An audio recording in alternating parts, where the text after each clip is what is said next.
You're listening to Beyond the Pump, the podcast that takes you inside Booster. Here we talk with teammates from across the company about our people, our work, and what makes Booster Booster. Today we're talking with someone who keeps Booster moving because there's no fuel to pump without Devin. Devin Eldridge is Booster's fuel supply coordinator, the person who makes sure our trucks always have product in the tanks when they leave the terminal. He manages our fuel supply contracts and keeps the entire supply chain flowing smoothly. Before joining Booster, Devin worked at Shell Tap-Up, and he is a proud Texas Tech Red Raider. We are excited to talk with him about what it takes to keep Booster fueled in every sense of the word. Devin, thank you for joining the podcast today. I appreciate it. Thanks for having me. Of course, of course. So, you're Texas Tech Red Raider, still living in Yes, Texas. sir. Yes, sir. Born and raised. Born and raised. I love it. I love it. So I have three of my favorite things about Texas. I'll start with B. I want you to rank them for me in order for you, but mine are barbecue, Buc-ee's, and Bluebell. Those are my top three Texas things. I would have to go. I mean, honestly, same order. Barbecue, hands down, is the best. Bucky's, you can't beat Bucky's. Coolest gas station I've ever been to. And Bluebell's great. Definitely my favorite ice cream, but I doesn't hold the candle to barbecue. And Bucky's, I think, beats it slightly. It beats it slightly. Fair enough. Fair enough. The first time I was in a Buc-ee's, I was floored. We do not have gas stations like that in California, not even close. It's a different world, man. Every time I pass one, I got to stop by. Even if I don't need anything, even if I'm fully gassed up, I still make us Bucky's. Oh, for sure, for sure. It's my favorite spot when I go to Texas. So not on my list are the Cowboys. I think Oh, on oh, that purpose. would be that'd be above barbecue for me personally. Above But barbecue.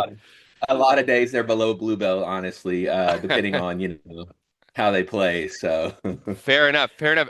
So born and raised, are you from the Dallas Fort Worth area? I was born in Houston. Born in Houston. Moved to Okay. San Antonio when I was in elementary school, and then then moved in high school. Moved up to the Dallas Fort Worth area, and have lived there pretty much ever since. Spent a little bit of, as you said, in Lubbock for college, and then Okay. started oil and gas job in Houston, but then been back, got back to DFW as quick as I can. Nice, nice. I like it. Are you a Pat Mahomes fan? I A know he's huge a Pat red. Mahomes fan, man. Watched the game last night and was pulling for him, but I was playing fantasy football with someone that had him, so it was kind of a Oh, never fun. I yeah, think that's my I right. think my opponent had him too this week. The interceptions started out. I was like, all right, I could still win this, and then I think I lost by four when it was all said and Uh, done.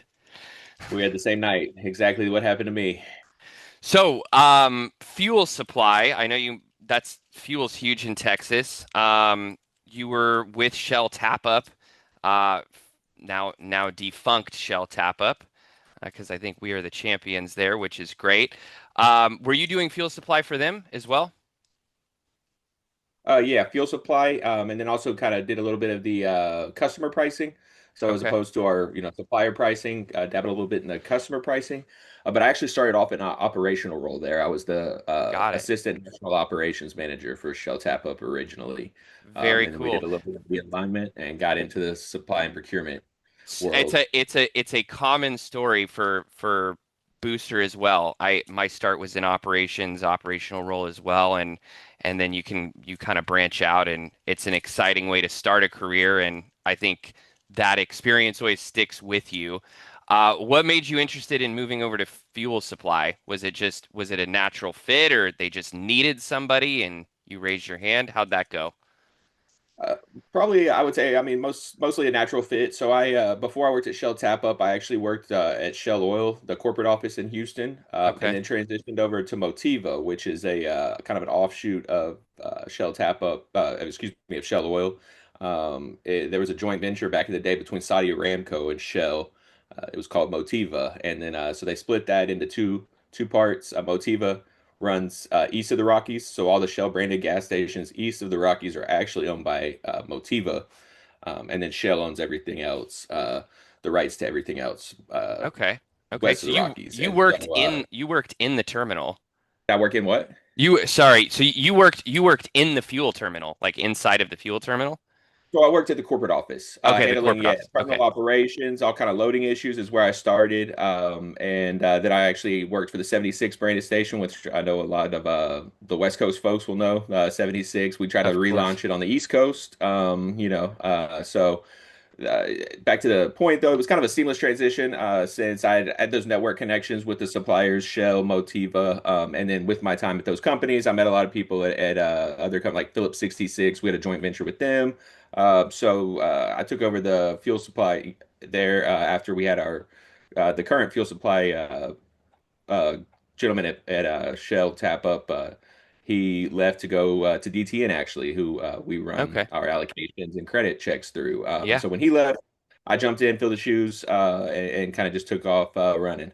Nice, nice. Well, it's always a fascinating world to hear about contracts, contract negotiation, pricing. I think really it's where we got to buy well to make money. It's like the first step in running the profitable business that we all want to see happen. Tell me a little bit about what does your day-to-day look like? Yeah, so day to day, usually start off in the morning checking allocations, terminal uh, allocation, supplier credit. So I'll go into each of our suppliers' portals, pull our credit, make sure that we've got enough for the day. And then depending on what I see in there, reaching out to our accounts payable department, or the supplier to get more allocation. It's a lot of daily coordination with the operations managers, just making sure they have everything they need. And then most importantly, overnight, just making sure that we have the supply there, and any loading issues that the SPs run into, making sure we get them a quick resolution. Of course, of course. We want to make sure everyone can get their fuel in the tanks, get out there on the road. Um, so when it comes to negotiating with these suppliers, what does that look like? Are you guys calling them up and saying, "Hey, obviously give us your best price," and then you're calling the other people down the street and saying, "Can you do better than that?" Is that really kind of how it works? Yeah, to an extent, yeah. So throughout the year, we'll go to trade shows. So Kevin and I are actually going to a trade show in Nashville next month, and it's a great opportunity to meet with these suppliers face to face, kind of outline what our expectations are for the coming contract terms, right? So usually in August is when we will sign the new contracts, but there's a lot of work that goes into it before that. So we will, talk with these suppliers daily, more so around those allocations we were talking about. And then when it comes time for renewals, we'll basically send out an email RFP template, letting them know, market by market what we need. And then they'll come back to us with an offer. And where the negotiation comes in is we'll we'll kind of let them know, hey, that price isn't really going to get you the bid, but if you can lower it a little bit and kind of get into this range, we might be able to take it. So it's a little bit of second round and third round negotiations, just trying to get them to lower the price a little bit. Because as you said, the lower our price is, the better it is for our customers and the more volume we'll get, which in turn gives us a cheaper price. It's really, volume and location are the two main, most important pieces of getting the best deal you can. Volume and location. There you go. So we're going to have a lot of operations folks, service pros in particular, listening to this, and they might be wondering, okay, my yard is right next to Kinder Morgan. Why am I having to drive, 20 minutes away to Chevron? They both have fuel. Why can't I load at this one that's close by? Maybe speak a little bit to that. Yeah, so I mean, a lot of it does have to do with price. We will, take all the offers we get, say the Kinder Morgan terminal, and then in theory, Chevron terminal that's a little bit further away. Uh, Kind of like we were just saying, volumes is a lot of it. So we might go over to them and say, hey, we need 100,000, 200,000 gallons a month. A lot of suppliers might not have that available, depending on the time of the year, kind of how they're Hmm. sitting with their supply, and then also pricing, right? If we get a price at the terminal that's further away that's 5 cents cheaper, obviously it's going to be very hard for us to approve with SLT a terminal that's 5 cents more expensive, even if it is right next to the yard. But we do Right. take those situations into account. And honestly, our main job is to get the easiest access product for the ESP and the operations team to pull, uh, as long as the price makes The sense. price has got to be right, of course. Of course. So, and I think the other thing that I want to make sure we touch on as well, and back when let's rewind a little bit. Back when I was a service pro, I think we posted loading numbers into Slack, which was like really an antiquated system compared to what we're doing now.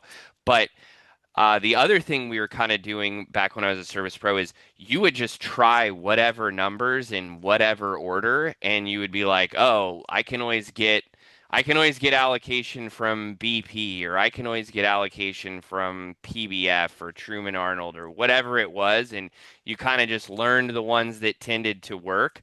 Um, we've gotten away from that, right? Let's talk a little bit about why, and we're doing way better on this when we've come a long, long way from just random loading numbers in Slack. But why is it so important that we put the correct loading numbers into the terminal computer? Why does that matter so much? Yeah, it really does. The BTO Schwette's team has done a great job of giving us some new tools that we can use that have really optimized our procurement. Uh, the reason that it's the most important to put the correct loading information in there is two part. Obviously, the pricing, right? We can see pricing spreads on supplier one supplier to another supplier of 10 cents plus, and that's on a normal day. On a bad day, there's some prices, especially in the P&W, where we've seen them 30 cents plus difference. So making sure So, that you enter the correct supplier, make sure we capture that correct price. so just to put a finer point on that, at the exact same terminal buying basically the same gasoline, the difference of what someone types into the computer could be up to 30 cents a gallon. Oh yeah, definitely. Wild. That is wild. And the gasoline is the same gas, right? Like It it's not is. It's coming the from a unbranded special tank gasoline. or anything like that. It's the same gasoline. Yep, no, 100%. It's definitely the same gasoline. It really comes down to simple supply and demand. So if we've got Hmm. two suppliers out there, right, one of them being the cheaper price and one of them being the more expensive, the one that's the more expensive more than likely has less product, right? So they're going to raise that price. So they kind of keep that demand that keep the volume that they have. Probably lower the demand, but at the same time, when they sell it, they're making good money on it versus a supplier with a cheaper price is usually going to have more length at the terminal, right? More supply.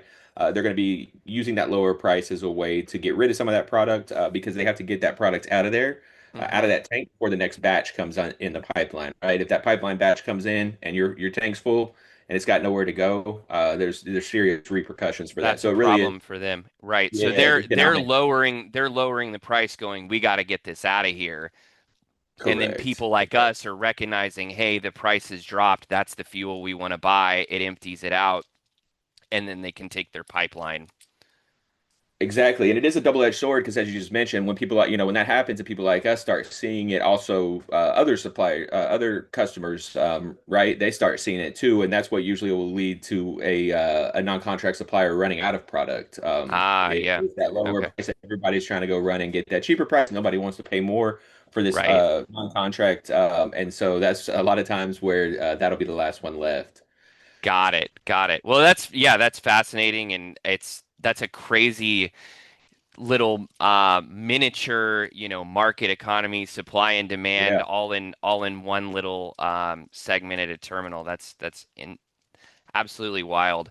Um, well, I do want to be conscientious of your time. Any other final thoughts, questions, concerns, any message you want to blast out to the entire booster organization on here? Well, I just wanted to let any SPs that are listening know. Don't ever hesitate to reach out if you've got a loaded question, an issue, or just an overall question about the fuel supply industry. I'm always available, so feel free to send me a Slack or send me an email. Would love to talk to you. And like I said, just don't hesitate to reach out. We're all one team here. Awesome. Thank you, Devin. That wraps our conversation with Devin. If you enjoyed today's episode or have a topic you'd like us to cover, email us your ideas at beyondthepump@boosterfuels.com. Thanks for tuning in, and we'll see you next time on Beyond the Pump. All right, there we go.